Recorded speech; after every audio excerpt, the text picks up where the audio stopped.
Hey everybody, this is Ryan from Ryan and Bethany Board Game Reviews.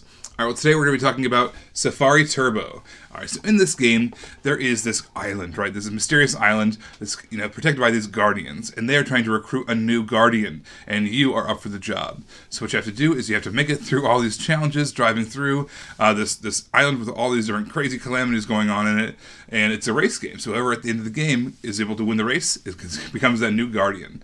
Let's take a look and show you how it works. So here is the board for Safari Turbo. So basically this is a roll and move game, and it's a race game. You've got your little kind of Jeep car here. Starts right here. You go through the whole track here. You're going to finish up right where you started.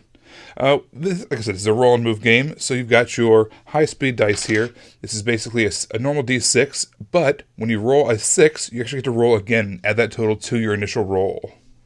Now you also have a low-speed dice. It basically goes from 1 to 4. There's some blank spots as well, so 0 to 4, I suppose. You use that when you're going up steep hills, like over here. And then also, your vehicle is going to get damaged over time, so you're going to use that dice during that time as well. Now when you land on certain spaces, you're going to have different effects happen. So you might get to draw some cards, like a do-over, where you get to roll some dice over again. You might be able to, if you land one of these green arrows, scoot ahead to the end of the green arrow. You might take some health or some damage based off of where you land as well. There are spots where the guardians are looking, indicated by that spot there. That's going to allow you to go up on your guardian track on the guardian card and unlock some special abilities for you. All the spots here with the yellow numbers, those are all money, some currency that you're going to be able to get. You're going to be able to trade those in at the trading post for some new additional cards, just like the ones you get from landing on. But you're going to be able to purchase the ones that you want, and it's going to help you kind of control your situation a little bit. There's a spot on the board, this little track right here. This is all with a wildebeest canyon, where the wildebeest can run over you and push you back. There's a broken rickety bridge. There's even different shortcuts you can take in this game. So there's a shortcut here, you can take the long path, but if you're holding this, you can take the shortcut path through the elephant graveyard. So there are just a ton of different effects that happen when you land on certain spots. One of my favorite things that happens is this golden tree over here. You get to roll the golden tree dice. Now what's going to happen there is you're going to roll these dice, and based off of what symbols you get, you're going to get some extra cards. You're really going to want those cards. Those are what gives you some control of where you land. You can re-roll dice. You can go take an extra turn. So those are really important to get those extra cards. And there are a couple other little golden leaf spots on the board as well. As we get towards the end, we have this volcano right here. And basically when you get to that, you have to stop and you have to roll these dice, these volcano dice. So what you're trying to do there is you're either trying to get 3 of the check marks, 3 of these on the 4 dice. You can advance. Or if you get all the same letters, so like 4 E's, let's say, you can advance. Or if you spell out the word cave, C-A-V-E, there's a secret exit you can take. Of course, for one final challenge before you get to the finish line, we've got this ice ramp all along the side here. So basically, it's going to kind of force you backwards after you move. And also on top of that, there's a ramp at the very end here at the ice cavern. You have to ramp over that or else you sustain some damage. So there's a lot going on with this board. It's a lot simpler than it seems, though. Basically, you roll your dice, you move your car, you see where you land, and then you take that effect. So in addition to the main board here, everyone also has their own player board, which helps give them some special abilities and keeps track of all their stats. Now here is an example of what everyone's player area is going to look like. So they all have their own speedometer cluster area, special abilities on that board, special tokens that apply specifically to their character, and a guardian card. The way the guardian card works is basically every time you land on one of those spots that the guardian is looking at, you're going to move up on that track.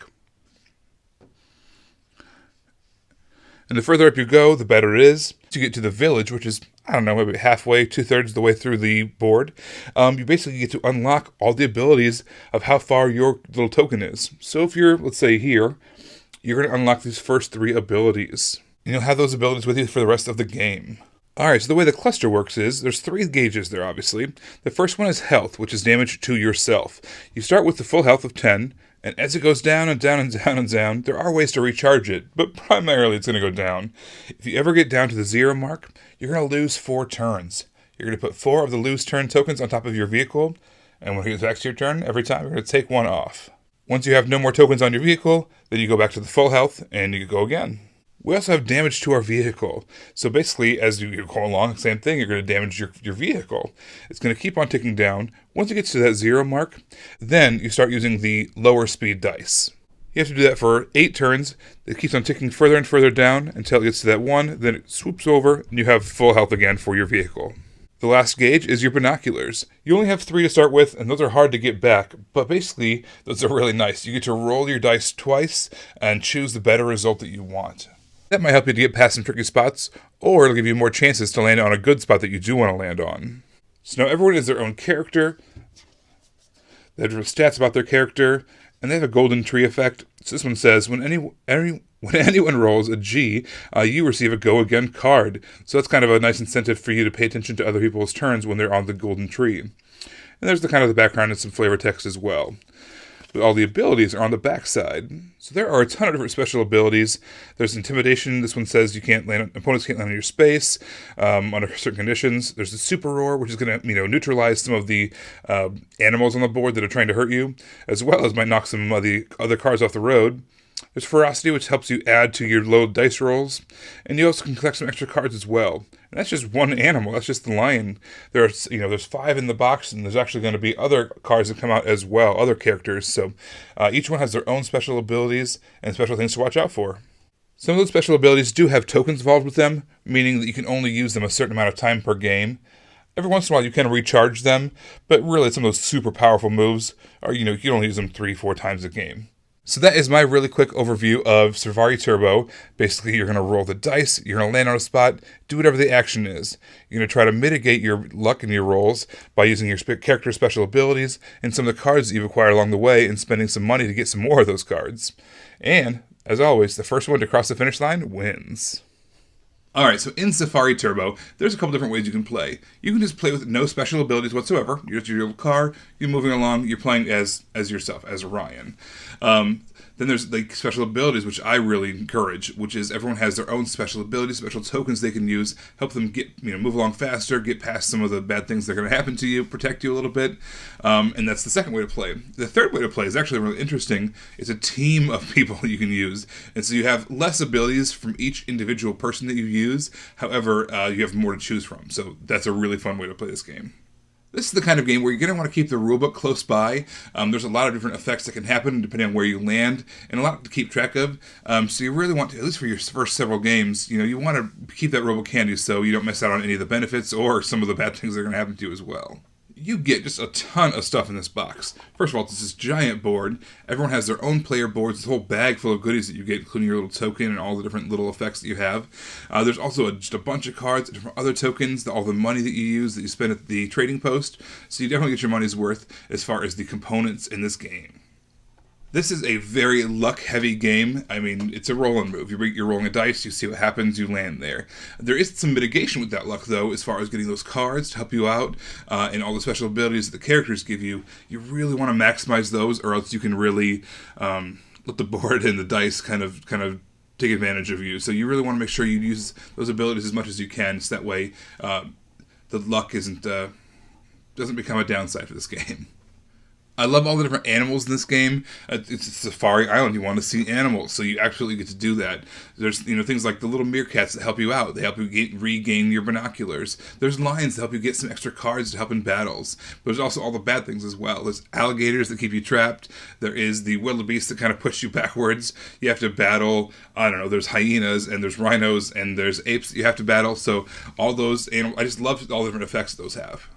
Alright, so at the end, when you get to the volcano, it can be a little frustrating having to roll the exact symbols, either the check marks or the 4 of a kind, or spelling out cave.